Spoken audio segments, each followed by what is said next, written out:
Good to see you all this afternoon. Sorry to hold you up. Delay in my schedule.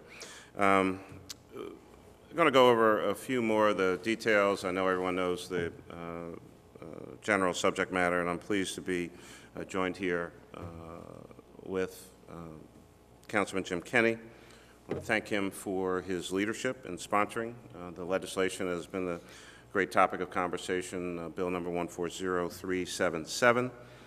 And it's because of his leadership that we're here. It's because of his leadership that we've also been able to reach consensus around how to deal with this, at times, very challenging matter. Today's announcement comes certainly at a time when many other jurisdictions across the United States, municipalities and states and cities, are re-examining and changing their approach to the enforcement of marijuana laws.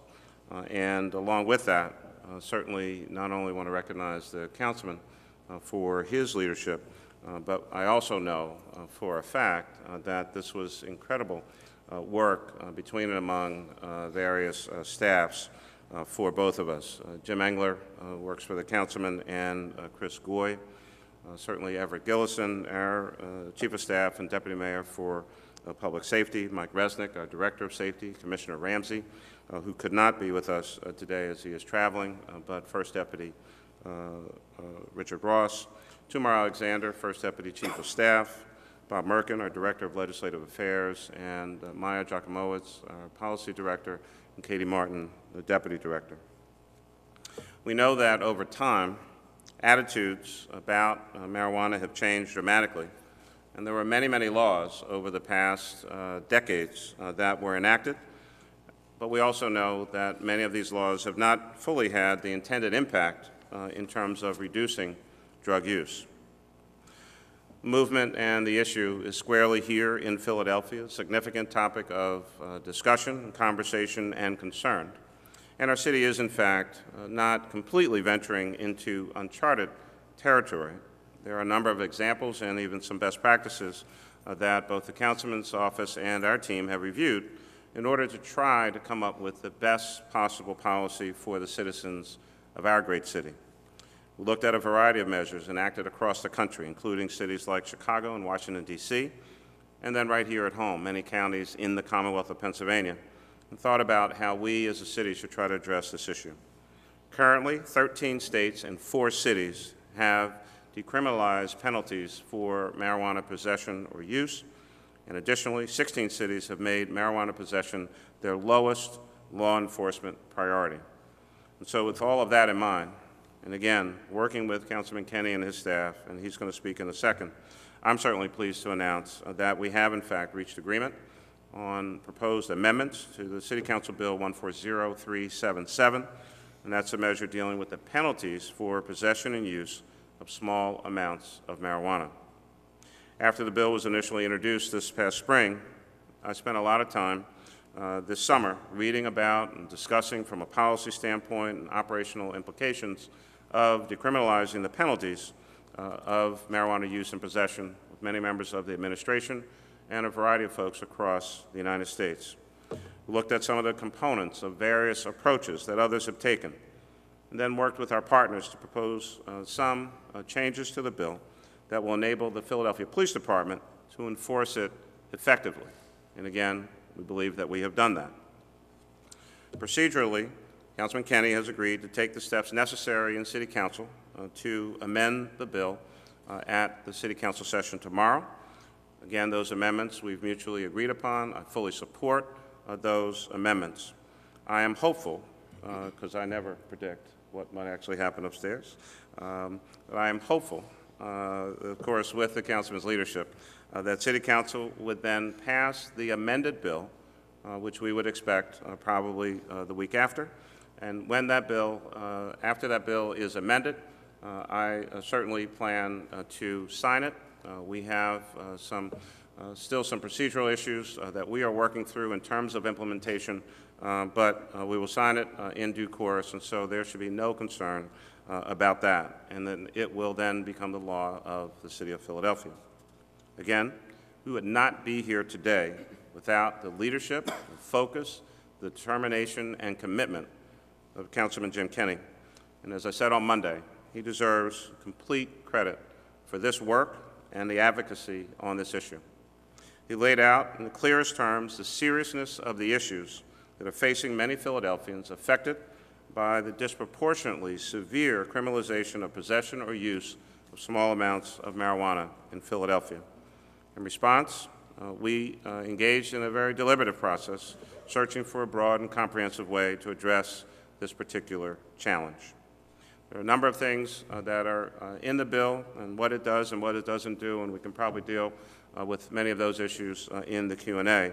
And what I'd like to do now is to bring up the leader and champion on this particular issue, a guy that I've known for a long, long period of time. We do, notwithstanding some of the reports, we do actually communicate and we stay in touch when we need to get work done. And it's for those reasons that we're here today. And I am very proud to bring to this podium the leader on this important issue here in Philadelphia, City Councilman at Large, Jim Kenney.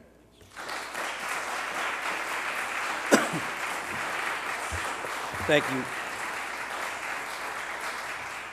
Thank you, Mayor, and I want to reiterate a thanks to all the people he mentioned in his opening remarks. I also, you know, when we first got started with this, you think back to the youthful indiscretions of our own lives and how you do things sometimes in high school and college and you regret them, but you're happy that it didn't cause you lifelong pain and disappointment. And I think that that's what we're dealing with. We're dealing with a group of people who experience youthful indiscretion, who have encounters with the police and wind up being criminalized as a result of that. Government, I think, should never be in the way of people reaching their full potential. And I think that we've all come to that conclusion as a government, the mayor, myself, and again, my colleagues in council. I mean, you have to remember there were 13 members of council who voted for this bill, and I suspect we may even pick up one or two more with the arrangement here. But I think that people need to reach their potential. And if you can't get a job, or you lose your job, or you can't get assistance for college through tuition assistance, and if you can't join the military, you cut off all these opportunities for young people in our city of all demographies, the opportunity to be the best that they can be. We live, sadly, and the mayor deals with this every day, we live in a city with a very high poverty rate, 24, 25%, and he works and his people work every day to try to get that down. But unless I can get young people educated and at work, we're never going to make a dent in that poverty number. Marijuana has been a kind of a hullabaloo kind of bugaboo issue for years in many different sectors, and people in different communities look at it differently. We live in a Commonwealth of Pennsylvania that licenses and supports and sells and taxes alcohol. Probably the same or worse than the imbibing of marijuana. At some point in time in this country, we're probably going to have a legalization situation, and I think that's probably where we should wind up. We need drug treatment, we need drug education, and I'm hoping that maybe some of these fines and things could go to that education and treatment process. We have way too many people in prison in the city and in our country because of narcotics arrests and because of drug problems. And all of those folks become wards of the state. They become our responsibility to take care of and feed and house and medicate and provide for their medical care. When if we gave them an opportunity to stay out of the criminal justice system, they ultimately would become, just like all of us have become, producing citizens who pay taxes and raise families and are good people. The other thing I think is important is that the relationship between many of our communities and our police. And I see Deputy Commissioner here today, and he's done a terrific job, as has Commissioner Ramsey, in changing the tone and changing the tenor of our relationships with our communities. And if we can take this interaction away, where a young person who's asked to empty their pockets knows that if they have something in there, like 2 joints, that they're not going to be handcuffed, transported, photographed, and fingerprinted, then that interaction between that officer and that citizen becomes safer and it becomes more peaceful. And that's where I hope this bill takes us. And I want to thank the mayor for having his very competent staff work with my terrific staff to get through this entire process and get to a point where we can stand here today and talk about this. 4,200 people or so a year being arrested in Philadelphia for this activity, a de minimis activity. I think if we can reduce that down to practically nothing, all those folks will have a better future and a better chance in life. And I think it's just wonderful to be here today. I thank the mayor. I apologize sometimes for my, I get really impatient with things when things don't happen at a certain pace, and maybe I'm just a more impatient person and not as deliberative. So I get a little angry sometimes, and my face gets a little red, and I express myself sometimes. But it was for the right reason. When I saw the disparity numbers back 9 months ago, and I recognized that in every other drug arrest dealing with narcotics of any kind, heroin, barbiturates, cocaine, crack, it's all 50-50 between the races. But when I saw 83% to 17%, that had to stop. And I don't think anybody should be arrested for the possession of a small amount of marijuana for personal use. I understand that consumption in the public makes some people a little skitsy and a little angry or a little afraid, and I recognize that's the case. So the fine for that is a little higher, but you can work that fine off through our agreement with community service, and I think that's a perfect way to approach the problem. We love all our young people. We want to see all our young people do well. We want to see, I know he fights every day in Harrisburg and other places for funding for education. But to get a person sidetracked because of one de minimis activity, I think really was a shame, and that's going to change hopefully by the end of October. And I want to thank everyone who was involved in working with it, and everyone, including the mayor and his staff, for getting this done, and my colleagues for continuing support. So let's all move the city forward and get our young people the opportunity to do the best and to become the best they can be. So thank you, Mayor. Appreciate it.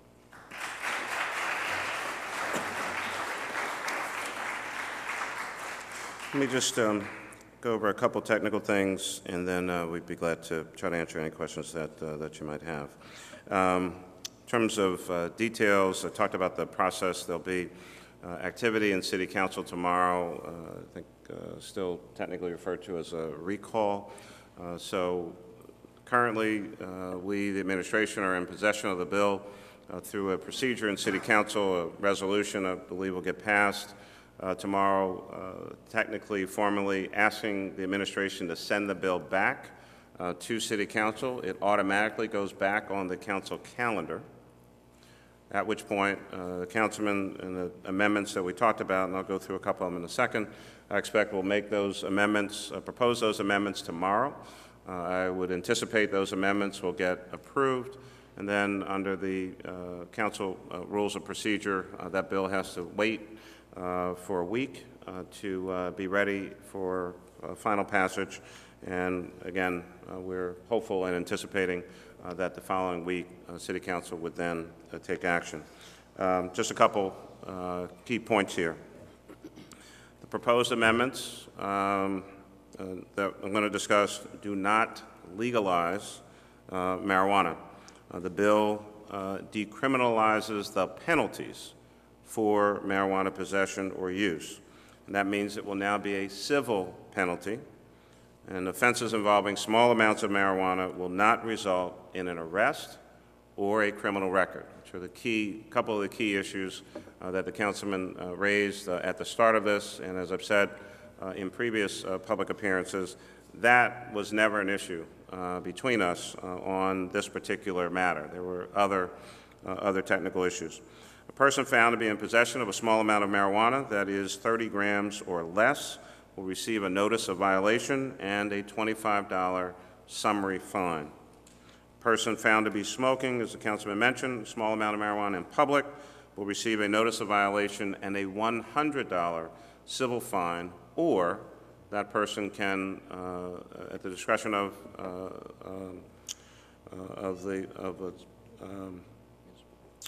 the appropriate authority, would have to perform about 9 hours of community service.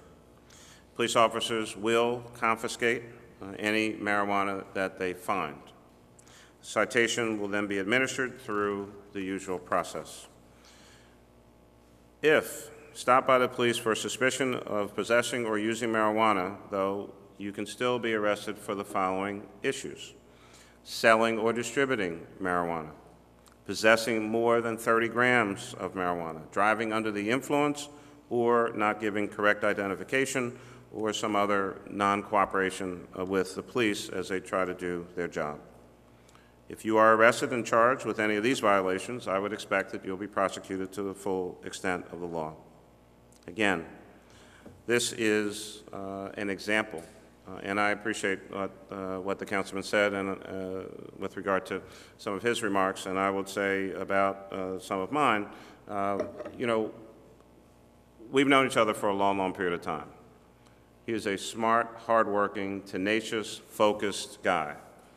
And I think sometimes when you have two people who have strong opinions, strong focus, strong dedication to what it is that they want to do, from time to time you'll have some interaction. We're always going to be respectful of each other's work. He works hard.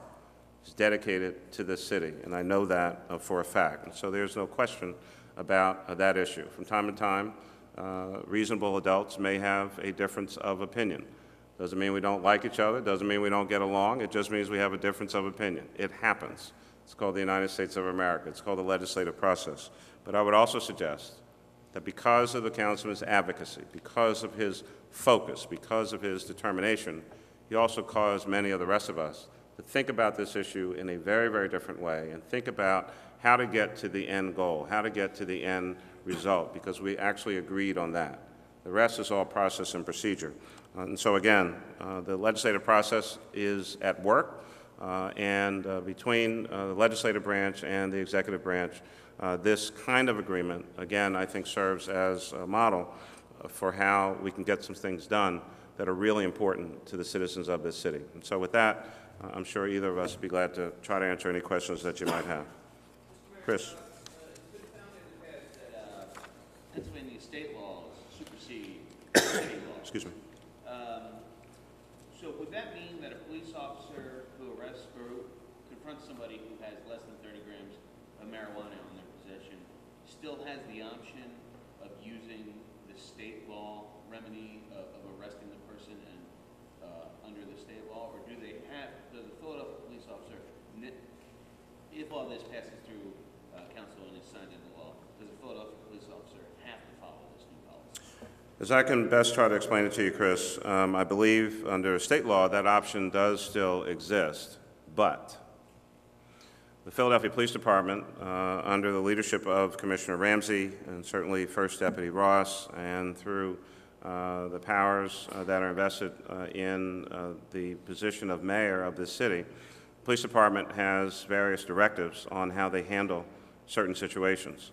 In this particular situation, the police directive on this matter, because the state law also does allow for discretion to be exercised in these kinds of matters due to the nature of the penalty that goes with this particular offense, the Philadelphia Police Department and their officers will be directed as to how to handle specifically this kind of situation, and the officers will, if there's no other issue, if there's not a robbery, if there's not a gun, if it is merely and solely possession or use, this is the process that will be used here in the city of Philadelphia, which is actually similar to the process that's used in the other 66 counties in the Commonwealth of Pennsylvania. The issue here is we have apparently always done things a certain way in the city, while everyone else does something else, and they're all following the same law. And so a part of this is, and again, the credit goes to the councilman, we're actually changing process and procedure to be similar to what goes on in other counties, that we apparently have always had some level of discretion, and it's just been the history and tradition here in Philadelphia to do things in this particular matter differently. Yes, sir. What would you say to any parents out there who might criticize this as sending the wrong message to older teens and young adults? Well, the first thing, and I mean, I tried to address this sometime before, and I'm sure the councilman has his own views about this. What I said earlier was what we're talking about is we're not legalizing the use of marijuana. That is still a violation of the law. parents, I'm sure, will continue, as I certainly did when my children were younger. Parents, I'm sure, will continue to tell their children that they should not use drugs, that they should not use certainly illegal substances. But even, again, as was mentioned, alcohol and cigarettes are legal substances, and I discourage my kids from using either of those as well. And so I will leave it to the parents and good parenting in this city to deliver the right messages to their children. All we're talking about is the level of penalty for violating this particular law. It is still a law on the books in the state of Pennsylvania. What we're talking about is lessening the penalty under certain terms and conditions for a small amount of this particular substance. And so I expect parents will continue to tell their kids, stay away from drugs, stay away from narcotics. And I will continue to send that message. I think that making sure that kids get, whether in school or in some other setting, more information about why drugs are bad for you and all of those kinds of things are other parts of a more holistic approach to dealing with the larger issue. Well, I mean, part of the issue of the gateway issue is your parents' medicine cabinet, prescription narcotics, and the liquor cabinet in your house. I mean, marijuana is certainly not something we're encouraging people to do, nor are we encourage people to drink. But this whole gateway argument is bogus. It's been shown through investigation and through study that it's not necessarily the gateway. I think that the prescription industry in the United States needs some soul searching. I mean, you turn on television and you can get a pill for everything every 3 minutes to have a commercial for a pill for something. So, I mean, I think, again, the mayor has said we're not encouraging people to do it, and this is not the message we're sending. But the worst message we can send is you have a criminal record now to carry with you because you made a mistake. I think 70, correct me if I'm wrong, my staff, 70 or 73% of people arrested have had no contact with the police prior to this particular contact. So it's not like they're career criminals or career drug addicts. These are youthful indiscretion people who get caught up in something that could eventually change their entire life because of all the obstacles and all the penalties that come with a criminal record. I mean, I had a young lady who came and testified at our hearing who had a job and 24 years old with a 4-year-old child, for whatever reason, was arrested for a $5 bag of marijuana, spent 24 hours in jail, have received a $200 fine, which of course she couldn't pay because she just lost her job, because she lost her security clearance, because she has an arrest record. I mean, that's the, and then she said at the hearing, she said, I'm not here telling you I was right. I know I was wrong. I don't drink, and sometimes I need to take the edge off a little bit, but do I pay for that forever? And that's what we're trying to stop. Because once you can't work, you're going to survive somehow. And you're going to survive by doing something worse than smoking marijuana. You may be selling it. You may wind up putting a pistol in your waistband and doing something stupid because you can't get a job that pays enough for you to raise a family and take care of yourself. We want to cut off that result. And again, there will be people who will be, I've already heard from some people who think this is a crazy thing. But in some ways, you know, marijuana use has been decriminalized for a long time for other groups of people. Marijuana use in the city and this country is pretty closely balanced between, you know, racial demographies, as I said before, and you know, they're not locking up people at frat houses or at Willie Nelson concerts or at, you know, tailgates of football games. So I mean, it's a kind of a drug that's being used regularly in our country as alcohol is used, but alcohol happens to be legal. I mean, the whole issue of marijuana being criminalized goes back, I think, into the turn of the century in the 20s, when people who were using marijuana were usually people of color, musicians, people in the arts, people in, you know, of Harlem and New Orleans and other places, and the white establishment at the time wanted to make that a crime. And that's how we've progressed in this. Alcohol was illegal at one point too, and that created a crime wave of unparalleled proportions until they re-legalized it, and we have our problems still with that too. So I think people should just use common sense. Any other questions? Chris? Yeah. My recollection of the effective date of the bill as is one of the amendments tomorrow. The effective date is October 20th of this year. As I walked you through all the rest of the technical issues. We have, anytime you're changing, and this is a fairly significant change, this is a significant change, not a fairly significant, this is a significant change in process and procedure for any number of players, stakeholders. And so we have some work to do in that regard. And again, in the councilman's good judgment, gave us, some time based on where we are today and with an effective date of October 20th. I think we're, based on today's date, we're a little more than a month out. So, yeah. Pete, I'm sorry. The way the bill is, like right now, without that bill, if someone stops with that amount of drugs on them, they can be arrested and taken into the district to be processed. Once the bill passed, what's the difference? Are the police officers on the street going to be the one to decide how to handle it, or do they just get a summons? They will literally get a summary violation notice and again, depending on whether it was possession or, smoking on the highway, I guess, smoking on the streets. And the officers will give them that notice right then and there. I mean, Pittsburgh, for example, mails theirs. Pittsburgh will take the information and you'll get a summons in the mail. I think Montgomery County does the same procedure. And so again, that's a part of the directives that will come through Commissioner Ramsey, some amount of retraining and discussion with the officers. Again, to go back to the earlier question, I mean, what we do today, we have been doing for a long period of time. And so we're trying to change that, and that'll take a little bit of time. Last question. Yes, ma'am.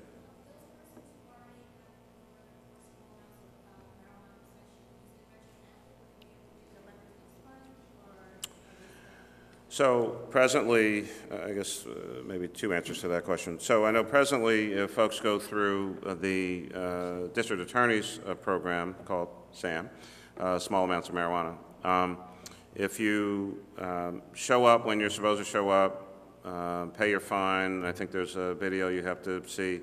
Through that process, there's an automatic expungement. We've given some additional thought to this, and I'll have maybe a subsequent announcement at some other point in time. We want to look at individuals maybe in the past who only have a marijuana arrest. Again, nothing else going on. They didn't rob a store and happen to be smoking, or beat somebody up and happen to be smoking, but just the marijuana arrest. We want to see how we can devote some attention to that particular cohort of people, if you will. And work with the legal community, work with the courts, work with these are, again, some of the other things that we have to try to work through, and see how we can put together a rather robust expungement program. But what we're announcing today will not directly take care of anything from the past. We're working on that. This will be after October 20th and going forward. Okay? Press, anybody? Thank you very much. Thanks.